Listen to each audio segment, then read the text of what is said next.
Dapat ilmu baru nih ya. Ada sedekah mentok, ada orang sudah mentok baru sedekah gitu ya. Ya, jadi saya berikan rumusan Qurannya. Sebetulnya itu standar. Yang paling standar di dalam ujian Allah kepada manusia, supaya ada nilai rasa dalam diri kita bahwa kita itu punya Allah. Itu poin tertingginya. Nah, biasanya pada titik-titik tertentu oleh Allah itu dihilangkan semua potensi-potensi dari makhluk, sehingga kita bisa merasakan kenikmatan langsung untuk berinteraksi dan mendapatkan anugerah dari Allah. Itu titik tertingginya. Sambil contoh begini, Nabi Zakaria itu yang paling viral di Al-Quran, salah satunya divonis oleh manusia tidak akan mungkin punya keturunan. Secara klinis mustahil, karena istrinya divonis monofus dan mandul. Secara medis semua sudah angkat tangan. Tapi apa yang dilakukan? Nanti ini akan melahirkan rumus di Quran surah kelima Al-Maidah ayat 35. Nanti jadi rumus standar dari apa yang dialami oleh beliau ini. Di titik itu beliau menangkap isyarat bahwa ketika manusia sudah mengatakan tidak mungkin, itu tanda awal dari Allah supaya kita langsung memohon kepadanya, karena Allah ingin memberi tanpa perantara siapapun. Maka dilakukanlah kemudian sholat. Sholat itu dalam bahasa Arab, terjemahan kitanya artinya sesuatu yang tersambung, terkoneksi. Karena itu saat kita sedang sholat, kita sedang menyambungkan diri kepada Allah. Anta'budallaha ka'annaka tarah, kata Mas Ihsan tadi. Kita menyembah Allah dan kita merasa diawasi, dinilai oleh Allah. Maka dalam sholat itu beliau meminta, ya, permintaannya viral. Qala rabbi habli min ladunka dzurriyyatan thayyibah innaka sami'ud du'a. Bahasa bebasnya begini, ya Allah, semua memvonis aku tidak akan mungkin punya keturunan. Sekarang aku memohon kepadamu saja yang tidak punya batas dalam pemberian. Nah, sebelum ke sedekah dengan harta, Allah mengajarkan dulu sedekahlah dengan tubuh kita. Karena tidak semua orang boleh jadi memiliki harta, tapi semua orang punya potensi untuk menggerakkan tenaganya untuk meminta. Oleh karena itu diletakkan sebelum harta itu sholat. Kenapa rukun Islam yang kedua sholat, selanjutnya zakat? Karena tidak semua orang bisa mengeluarkan harta. Kalau tidak ada satu pun mentok di harta, maka gunakan tubuh kita untuk menunaikan sholat. Itu rumus Nabi Zakaria. Maka beliau tunaikan di mihrabnya Maryam, minta ke Allah. Rumus kedua, sebut nama Allah, Asmaul Husna, sesuai kebutuhan kita. Jadi nggak harus 99.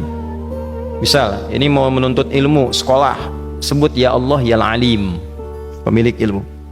Ada persoalan rizki yang ingin kita dapatkan, ya Allah ya Razak.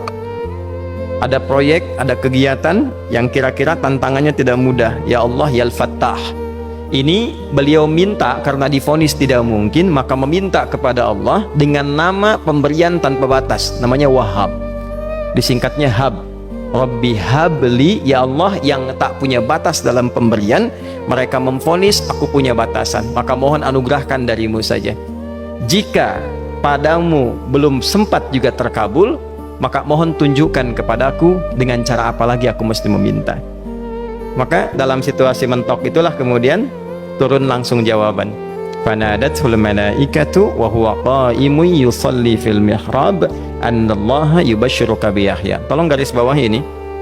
Orang-orang yang langsung memiliki kesadaran saat di titik paling krusial, terendah, dan kita merasa tidak punya apa-apa, lalu ada kesadaran kita punya Allah dan meminta, itu seketika nggak ada sekat, langsung dijawab seketika. Nah, karena itu biasanya di momen tertentu setiap kita itu pasti mengalami peristiwa itu, apapun bentuknya. Nah, itu kalau sudah sampai ke situ itu kode. Jadi di Islam tuh nggak ada pesimis, ya, tidak ada pesimis, dan jangan pernah melarutkan diri pada sebuah vonis sudah ini nggak mungkin, nggak akan dikabulkan. Nah, itu jebakan setan.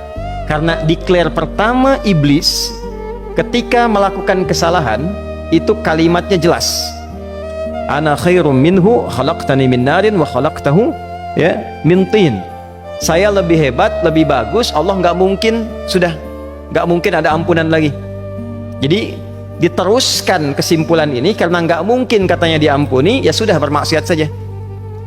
Karena nggak mungkin dikabul, ya sudah pesimis saja. Padahal di titik itu Allah sedang membuka. Temukan kata itu, temukan hubungan itu, minta itu tanpa sekat. Maka seketika malaikat turun menyampaikan, doamu dijawab. Itu sedang berdiri, baru selesai doa, belum selesai sholat, belum salam. Turun malaikat mengatakan, Allah kasih kabar, kamu akan punya anak, langsung namanya dari Allah Yahya. Jadi Yahya itu pemberian Allah. Ya, pemberian Allah. Yahya artinya hidup.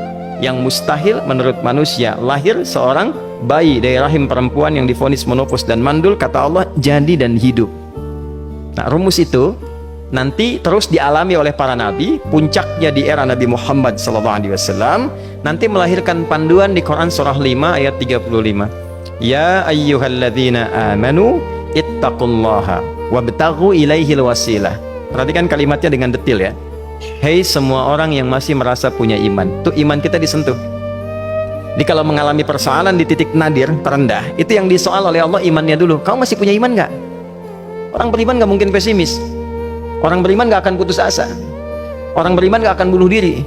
Imannya ditanya dulu. Katanya kau beriman, iman kamu di mana? Kalau masih punya iman, kata Allah, ini ujian dari saya supaya kamu nyebut saya. Katanya ingin mendekat, kata Allah kan? Ittaqullah. Nah ini rumusnya. Wabtaghu ilaihil wasilah. Kalau engkau pengen cepat dapat solusi, maka aku berikan perangkat untuk cepat mengabulkan doamu itu. Perangkat itulah disebut dengan takwa. Nah, takwa itu ada urutan 240 kali disebutkan dalam Al-Quran, dibagi pada 3 segmen. Segmen ibadah ritual, segmen ibadah sosial, satu lagi segmen rumah tangga. Ya, karena itu tinggal cari aja di ibadah ritual, misalnya sholat, bangun tahajud malam, minta sama Allah, dekatkan diri kita. Salah satu kasusnya Nabi Zakaria. Ya, itu poin yang pertama.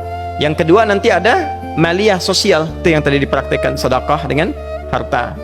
Ya, tidak harus banyak, yang penting Allah minta apa, ikhtiarkan. Nggak akan dilihat berapapun nilainya. Yang dilihat itu ada nggak kemampuan mengimplementasikan imannya. Itu poinnya. Titik itu. Ya, yang ketiga nanti di keluarga. Urutan pertama orang tua. Kata Ibnu Abbas radhiyallahu taala anhuma, tidak ada satupun aku melihat amalan tertinggi yang menarik perhatian Allah untuk memberikan ampunan pada orang tobat atau mengabulkan doa dengan cepat kecuali berbakti pada orang tua. Dan kisahnya viral sekali di Al-Bukhari. 3 orang terjebak dalam gua, kemudian tertutup batu besar karena berteduh hujan, tapi tertutup batu besar. Lalu ketiganya mendorong, tidak pernah bisa mengeluarkan tenaga yang mampu mengeluarkan mereka dari batu itu. Gak bisa gerak. Satu di antara 3 orang ini mengusulkan, sudah, ini tanda dari Allah, jangan gunakan kekuatan kita lagi, kita diminta menggunakan kekuatan yang Allah berikan. Coba kita cari amalan rumus takwa tadi. Satu di antara 3 itu mengatakan, ya Allah, saya punya seorang ibu.